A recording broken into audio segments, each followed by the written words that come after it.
This is Max Allen from Graphic Whizard, and today I'm going to be walking you through the PT MCP manual crease perf machine. The machine will come out of the box looking something like this, a cardboard box with foam packaging.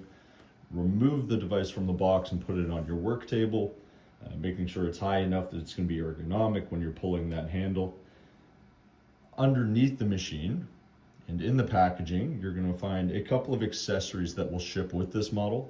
So we have 2 magnetic guides to help align my paper, a perforation die, and bottom perf anvil. This is what the perforation die looks like. This is going to be placed in the top of our crease perf channel. Foam strips to help the paper release from the perf, and inside of here are my perf teeth, and then the bottom anvil that this is going to press down on. For creasing, we have a double-sided die. See my male and female fit together to create a channel for a single crease. And rotating these dies 180 degrees, we have the double crease mode with a male and female on each side of that die, so that they will piece together to create a double crease. See 2 channels on the end there.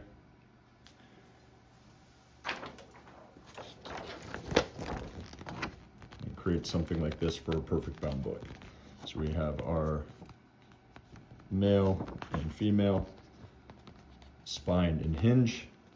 Simply reversing the die will run these 2 at the same time.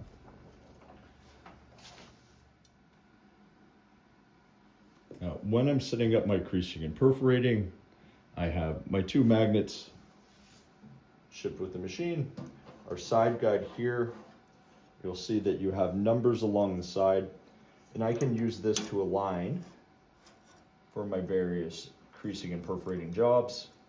So if I want to set up for 8.5 inches, for example, to crease an 11/17.5, I'm going to loosen off this thumb screw, slide it to the 8.5 position, and then simply lock it down. The secondary guide here can be used to shift quickly when you're doing multiple creases on a sheet, and I can loosen this one off and slide it forwards and backwards so that I have really 3 different positions. The lower one that we've set using our ruler here, and then 2 other steps up, or when I insert my paper, I can lift it a little bit and move it up to the higher location so that I can quickly change the crease at 8.5, like so, to 1 inch further, to 1 inch further than that. All right. Normal operation will be setting up your creases using this tool here. If you're running off a batch that has multiple locations in it, some operators will set up multiple locations using the magnets and using this guide, if it's within our range here. Others will, if I'm doing 2 creases, set the machine up for the first crease, perform the crease or perforation in that location, and then simply, if I want to add another one in, let's go from 8.5 up to 4.25, loosen off my guide, and slide it up to the secondary location, tighten it back down. Now we're ready to do a crease in a different position.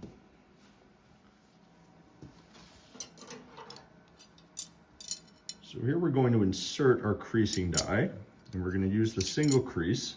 So we'll take our male in my left hand, female in the right, and we're going to insert it into the machine. Now when we do that, we're going to want the handle on top of the machine here to be in a neutral position all the way up, and the guides that I'm sliding the upper die into will be a little bit recessed underneath the housing up top, so it's going to make it more difficult to insert the die. All the way down, I'll be forcing the dies together as I'm trying to slide them in. It's going to make it a lot harder to load this die. So we're going to take our lower first, simply slide it into the channel and push it into the back. If you can't push it in all the way with your finger, simply use your tool and push it out to the back. You're going to use this to remove your dies as well. So you see in the ends of each of these dies, you have a hole, and I can simply pull it in there and use that to slide it out. Then I take my upper die, and it's going to do the same. So you move your handle up and down and creating more space, less space inside this channel. So you keep it in kind of a neutral position, not all the way up, all the way down. Gives me the ability to slide it in. And now we're ready to crease. So now that our crease die is loaded into the machine, I'm going to set this one up. It's a 12 by 18 sheet to do a single crease in the middle. The machine's open from both sides, so I can load my paper from the right or the left. I'll simply move my back guide, my paper stop, up to the position that I want it. In this case, since we're going to go a half, an 18-inch sheet, this is going to be set for 9. And then the last step is going to be to move up these magnetic guides to the side of my paper. And this is just going to help to keep it square when I'm performing my creases. All right, so this is the ideal setup for a creasing job. Got it where I want it, load my sheet, pull the handle, and then remove. Based on the amount of pressure that you apply to that handle will be how hard we're going to crease. You can see there, not a lot of force required, just a gentle pull, and it's going to prevent toner cracking on digitally printed stocks, especially when we get to those heavier weights. So let's do that a few more times. Up to the side guide, it's pushed against the back. Pull.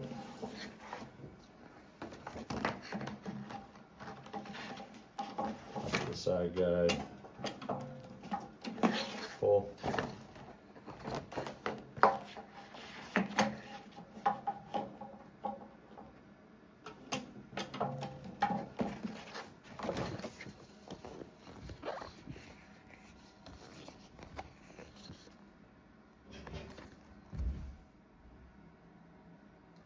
We've done single creasing. Now I'm going to show you how to set up for a double crease.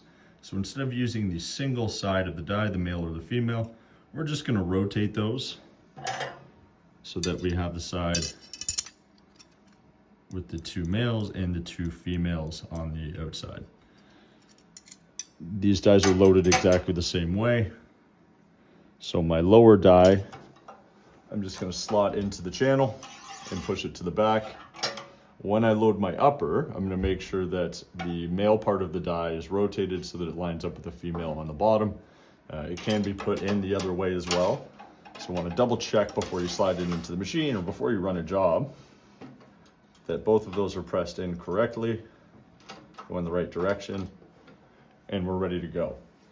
So simple as that. Now instead of doing a single crease, you're going to see that we're going to put a hinge in this.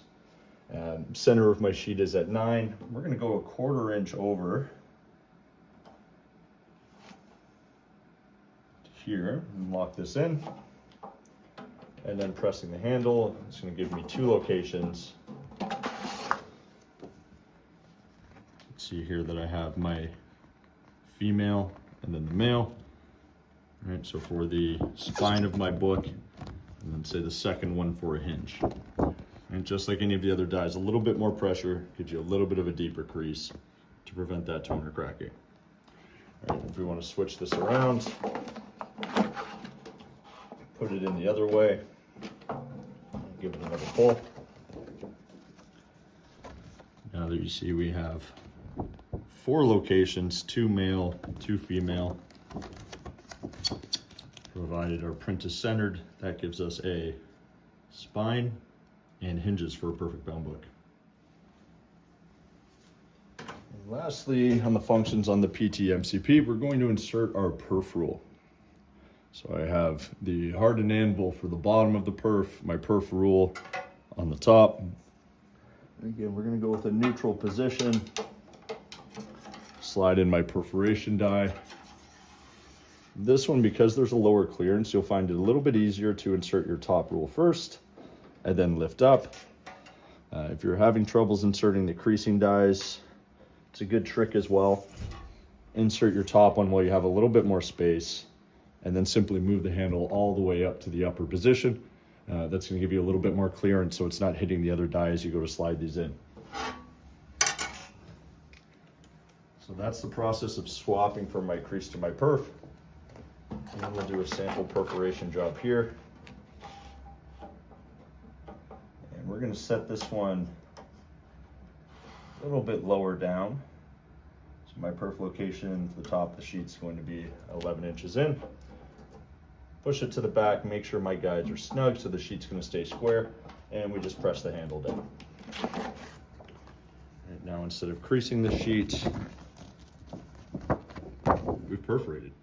Now that the perf die is installed, we're ready to set our job up. So just like the score or crease, we're going to insert our sheet to the back, make sure our paper guides are touching that sheet so that it can't skew and everything's going to be nice and square. We set up our back stopper. In this case, I've set it for 11 inches. It's where I want to do my perforation on this sheet. And then we press. I want to use a little bit more pressure on this versus the crease to drive the teeth through the stock. And what we really want to see is when you fold it over, that you have clear perforation lines all the way from top to bottom, cutting through that paper fiber, so that when you go to tear, it makes a nice clean break.